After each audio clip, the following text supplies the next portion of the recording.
Baik, terima kasih Bu Moderator. Baik, Bapak. Jelas ya, clear suara saya. Jelas, Bapak. Oke, sebentar.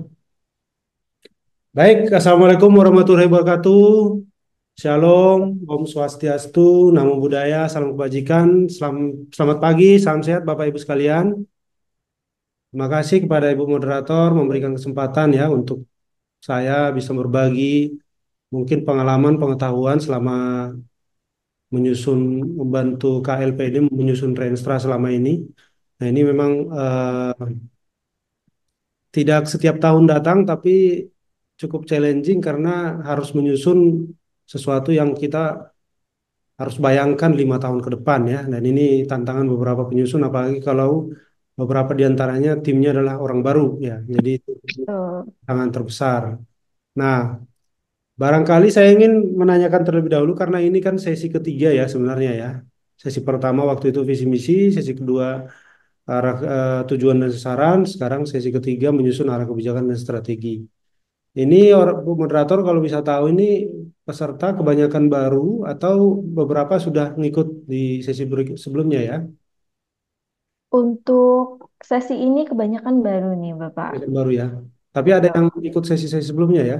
Ada, Bapak. Oke, baik. Barangkali yang udah sesi sebelumnya bisa share nanti ya. Setelah mengikuti webinar-webinar kita, apakah ada perbaikan dalam penyusunan atau malah makin bingung ya? Atau ada challenge, tantangan nih, pengen bikin yang terbaik tapi tim tim yang lain ternyata nggak ikut kemarin, jadi belum satu pemahaman. Nah, ini bisa sharing nanti di sini ya. Nah, saya kalau begitu saya pengen kembali dulu ke slide sebelumnya supaya kita memiliki satu apa namanya ya, satu persepsi yang sama. Oke, saya ingin buka dulu slide sebelumnya. Oke, Bapak Ibu, jadi kalau disederhanakan, penyusunan Renstra itu adalah seperti strategi pada piramid. Jadi ini ada semacam sebuah tools atau framework yang sudah berlaku secara internasional dan ini sudah dipakai oleh siapapun sebenarnya, baik lembaga publik atau pemerintah di beberapa negara maupun lembaga swasta atau bisnis. Jadi ini sebenarnya apa yang kita pelajari beberapa kali ini sebenarnya diadopsi dari eh, strategi atau rencana strategis yang sudah diterapkan di dalam dunia-dunia bisnis yang harus kita akui itu biasanya lebih cepat, lebih lebih visioner dan biasanya juga lebih aware terhadap permasalahan atau tantangan yang dihadapi oleh kliennya. Jadi piramida ini biasanya mereka pakai untuk menyusun rencana bisnis mereka 5 tahun ke depan, tetapi kemudian ini sudah diadopsi oleh pemerintah-pemerintah di seluruh dunia dan termasuk Indonesia karena kita ingin menggunakan piramida ini. Jadi Bapak Ibu sekalian yang kemarin mungkin sudah join, saya ingin flashback dulu sebentar bahwa kita menggunakan sebuah piramida ini supaya apa? Menyederhanakan. Sebenarnya dalam Renstra itu kalau bisa disederhanakan itu apa sih gitu ya? Nah, inilah yang kalau disederhanakan ya kalau misalnya ada yang nanya nih, Renstra itu apa aja sih isinya? Ya udah tinggal Bapak Ibu bilang, "Ah, ini dia." Gitu ya. Sebentar saya slide dulu. Oke. Jadi Bapak Ibu bisa lihat nih ya dari visi misi.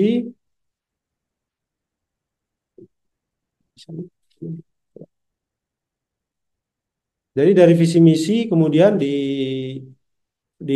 bisnis memang ada values atau nilai-nilai yang mereka miliki, apakah yang membedakan mereka dengan perusahaan-perusahaan lain. Tetapi sebenarnya juga ini sudah mulai diterapkan oleh oleh beberapa pemerintah, beberapa KLPD sebenarnya juga ada nilai-nilai yang dituliskan dalam registranya. Jadi setelah nilai-nilai ini dituliskan, maka nanti ada namanya tujuan dan sasaran ya Bapak Ibu. Kalau kita mengenalnya tujuan dan sasaran, tetapi kalau di dalam bisnis itu disebut dengan goals ya. Jadi goals inilah yang kita definisikan sebagai tujuan dan sasaran. Tujuan itu kan goals ya. goals 5 tahun itulah yang kita sebut sebagai tujuan. Nanti sasarannya kita sebut di dunia internasional atau di dunia perencanaan itu disebut sebagai objectives. Jadi goals ini adalah yang akan dicapai 5 tahun setelah apa namanya ya menurunkan visi misi itu menjadi goals yang ingin dicapai 5 tahun. Karena visi misi kan biasanya jangka panjang ya. Paling sedikit seharusnya visi misi itu bisa sampai 25 tahun dan sebagainya. Walaupun dalam dalam sistem pemerintahan kita juga mengenal namanya visi kepala daerah terpilih atau visi presiden terpilih, biasanya itu juga 5 tahun memang. Tetapi yang namanya visi misi itu relatif jangka panjang ya, dan agak sulit mewujudkannya 5 tahun karena eh, harusnya visi misi itu jangka panjang. Makanya dulu kita bukan mengenal garis-garis besar haluan negara, sekarang namanya RPJP, rencana pembangunan jangka panjang gitu ya. Lalu yang disebut 5 tahunan itu kan RPJM, baik nasional maupun daerah. Lalu untuk KLPD namanya Renstra, itu 5 tahunan semua. Nah, setelah kita merumuskan minggu lalu itu sasaran tujuan dan sasaran strategis, maka sekarang kita harus merumuskan strateginya. Bagaimana kita mau mencapai tujuan dan sasaran strategis itu sangat ditentukan oleh strategi. Nanti Eh, strategi eh, lah yang LAI Mutu. menentukan action plan. Kalau di kita sebutannya adalah program dan kegiatan. Jadi ini sebuah eh, piramida atau sebuah hierarki yang tidak boleh putus, Bapak Ibu sekalian. Nah, semakin ke atas ini semakin general, tapi semakin ke bawah harusnya semakin spesifik. Visi itu kan sangat general. Kemudian dikerucutkan menjadi goals, tujuan ya. Jadi tujuan itu yang bisa dicapai 5 tahun. Kalau itu tidak spesifik atau tidak semakin spesifik dalam 5 tahun, berarti ada yang salah dalam perumusan tujuan atau sasaran strategis Bapak Ibu. Lalu kemudian bagaimana cara mencapainya? Ya kita menyusun strategi. Strategilah yang membedakan antara KLPD 1 dengan KLPD 2, ya kan? Sebagai contoh kalau Bapak Ibu di Jakarta itu misalnya kita mau dari Bundaran HI Jakarta Pusat ada rapat misalkan di Cibubur misalnya ya. Jadi kan Bapak Ibu harus berstrategi, apalagi jam-jam sibuk. Kalau hanya menggunakan jalur-jalur biasa yang Bapak Ibu ketahui tanda petik tidak merupakan jalur cepat, maka bisa jadi 1 jam nggak nyampe juga tuh, harusnya 2 jam gitu.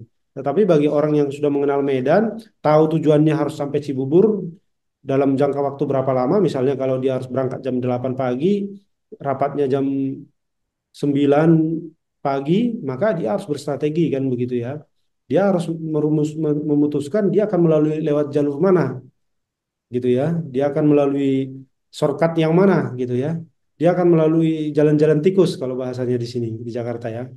Dia akan melalui jalan tikus yang mana gitu ya. Nah, itu kan strategi. Jadi strategi itu adalah sesuatu yang membuat kita akan mencapai tujuan. Nah, gampangnya gini aja Bapak Ibu. Kalau kalau strateginya masih sama dengan yang Renstra sebelumnya, maka kemungkinan itu copy paste. Artinya ada yang tidak tepat dalam penyusunannya. Karena apa? Visinya mungkin sama, visi misinya mungkin sama ya, karena tidak mungkin setiap 5 tahun visi misi KLPD berubah ya. Walaupun visi misi presiden atau visi misi eh, apa namanya kepala daerah terpilih itu bisa berbeda.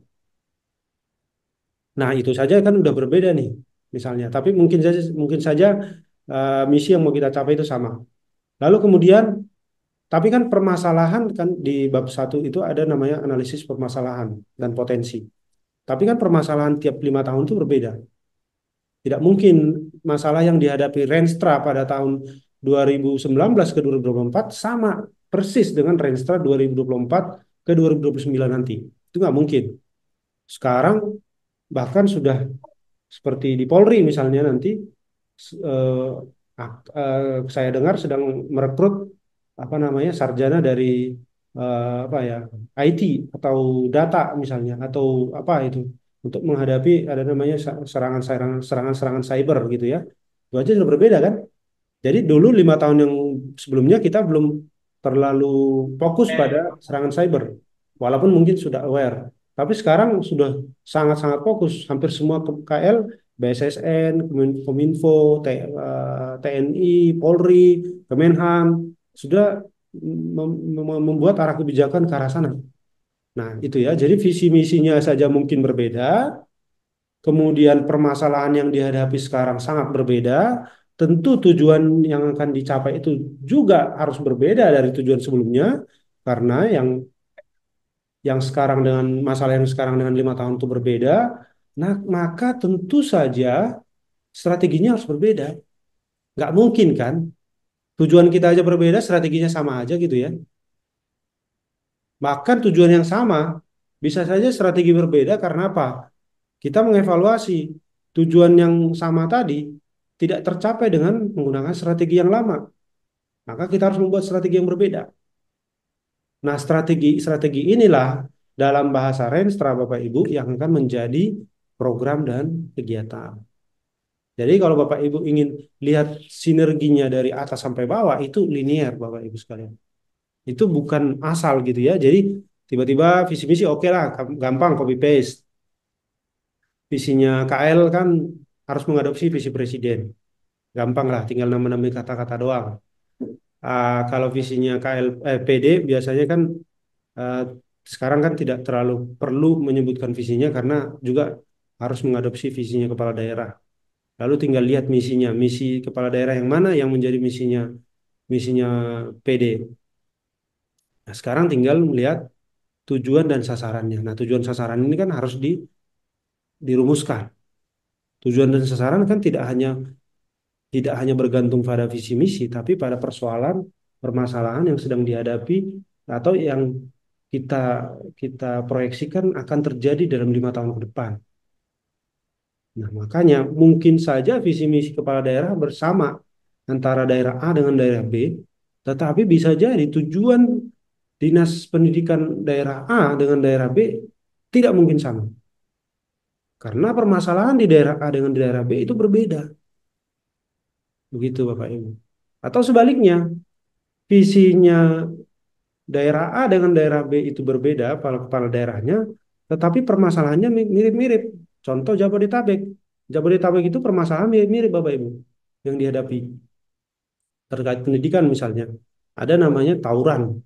Itu hampir hampir merata itu Jabodetabek. Tapi tentu saja Jakarta visi misi kepala daerahnya sangat berbeda dengan Depok, dengan Bekasi. Nah, itu yang membuat tujuannya akan selalu berbeda meskipun dinas pendidikan Depok, Bekasi, Jakarta, apalagi Kota Bekasi, Kabupaten Bekasi akan berbeda karena tidak tidak mungkin sama itu. Entah karena visi misinya berbeda, entah juga karena permasalahan yang dihadapi berbeda. Begitu ya. Walaupun misalnya daerahnya bertetangga. Kalau KL jelas ya, karena setiap KL kan punya tupoksi yang berbeda, tentu tujuannya berbeda. Yang agak mirip-mirip itu kan dinas pendidikan dimanapun kan tetap punya dinas pendidikan ya. Dinas kesehatan di daerah manapun tetap punya dinas kesehatan. Kalau di KL kan nggak ada Kementerian Kesehatan satu, Kementerian Kesehatan dua kan nggak ada. Jadi eh, Bapak Ibu bisa melihat nanti dari rumusan tujuan itu akan menentukan pada rumusan sasaran, kemudian rumusan sasaran akan memaksa Bapak Ibu untuk memikirkan strategi yang tepat. Nah, strategi inilah akan dikonkretkan menjadi program kegiatan atau kerangka, kemudian muncul kerangka regulasi, terutama KL ini harus membuat kerangka regulasi yang perubahan undang-undang, peraturan pemerintah, peraturan presiden, sampai peraturan menteri atau peraturan dirjen. Lalu strategi strategi dan arah kebijakanlah yang akan mengubah kerangka kelembagaan. Nah, yang terbalik sering sekali adalah kerangka kelembagaanlah yang menentukan kemana tujuan, kemana visi misi, kemana arah kebijakan dan strategi, dan program dan kegiatan. Ini sebenarnya terbalik, Bapak. Jadi harusnya visi misi, kemudian tujuan dan sasaran. Tujuan dan sasaran itu dirumuskanlah strategi untuk mencapainya, arah kebijakannya gimana supaya tujuan dan sasaran tercapai. Karena yang harus dicapai itu tujuan sasaran Bapak Ibu 5 tahun. Kalau visi misi relatif relatif tidak mungkin tercapai dalam 5 tahun. Relatif ya, tergantung visi misinya sangat pragmatis atau sangat visioner. Tetapi yang namanya yang harus dicapai itu yang dinilai itu dievaluasi oleh Bappenas atau Bapeda itu adalah pencapaian tujuan dan sasaran strategis. Nanti kan dalam penyusunan Renstra setelah rancangan awal kemudian rancangan Renstra sebelum rancangan final kan ditelaah tuh sama Bappenas atau Bapeda. Nanti kan dilihat tuh dari visi misi turun menjadi tujuan sasaran apakah linear dengan tujuan dan visi misinya presiden dan kepala daerah terpilih atau tidak, itu satu. Yang kedua, apakah menjawab masalah yang sudah dianalisis sebelumnya? Itu dua. Yang ketiga, apakah linear dengan visi misi yang kalau KL, visi misi yang ada di RPJMN atau tidak, sama tujuan dan sasaran strategis di RPJMN atau tidak? Kalau Pemda, apakah linear dengan tujuan dan sasaran strategis di RPJMD? Linear dengan tujuan dan sasaran strategis dengan KL, dengan pemerintah daerah di atas atau di bawah gitu ya. Kalau kabupaten kan harus lihat dua, ke provinsi, ke KL. Kalau provinsi lihat ke KL, juga perhatikan ke pemerintah daerah di bawahnya. Oke, mungkin itu penjelas flashback dulu ya. Jadi kita sudah memahami dengan singkat. Karena begini Bapak Ibu, sebanyak apapun nanti saya menjelaskan strategi dalam konteks konsep, saya yakin Bapak Ibu akan ngantuk ya. Jadi baiknya saya jelasin aja sebagaimana harusnya linearitasnya supaya bisa menangkap. Karena kalau kita udah nangkap big picture-nya, biasanya kita akan lebih mudah untuk memahami dari filosofi dari setiap apa namanya rumusan ini. Visi itu apa, misi itu apa. Kalau values bisa bikin bisa enggak sih ya. Kemudian goals itu apa, strategi itu apa, arah kebijakan dan strategi itu apa, kemudian program kegiatan atau action plan di sini ya. Itu mungkin Bapak Ibu sekalian. Oke. Oke, jadi menyusun arah kebijakan dan strategi. Tadi kita sudah bahas terkait visi misi, kemudian permasalahan dan potensi, isu-isu strategis kalau di PD. Kemudian dari situ kita merumuskan tujuan dan tujuan dan sasaran strategis, termasuk indikatornya. Kemudian kalau orang awam kan langsung, kenapa nggak langsung program dan kegiatan saja? Nah, kalau dalam program dan kegiatan langsung itu seperti langsung aja action plan gitu ya. Action plan itu kalau dalam perencanaan tadi kan ada banyak ya. Baik program dan kegiatan, kemudian kerangka regulasi yang harus dibuat karena kita ini pemerintah, jadi harus mengeluarkan regulasi sebagai regulator. Kemudian kerangka kelembagaannya itu kan action plan semua tuh.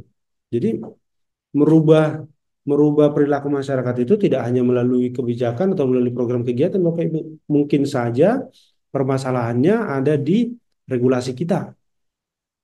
Mungkin juga ada permasalahannya di kelembagaan kita.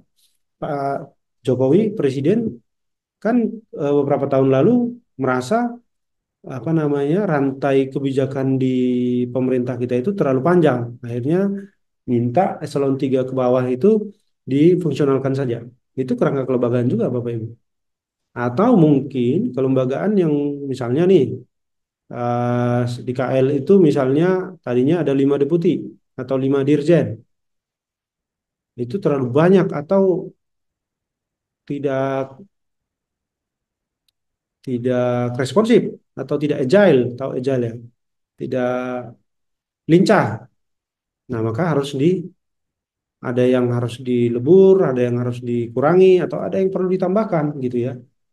Nah, biasanya para presiden-presiden baru nanti akan merumuskan kelembagaan-kelembagaan baru ya. Apakah misalnya Dirjen Dikti dipecah lagi, atau Dirjen Dikti digabung dengan mana, dengan BRIN, atau bahkan masih tetap dengan Kemendikbud.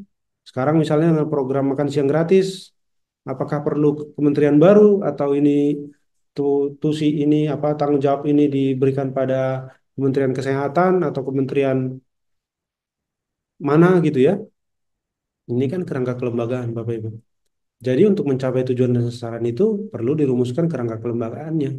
Seperti saya bilang sampaikan tadi, bukan kerangka kelembagaan yang menentukan tujuan dan sasaran. Makanya setiap kita nyusun Renstra itu, saya selalu menyampaikan kepada tim penyusun harus terlepas dari agenda agenda tanda petik ya, agenda-agenda pragmatis atau agenda-agenda yang sangat personal dari organisasi tertentu ya.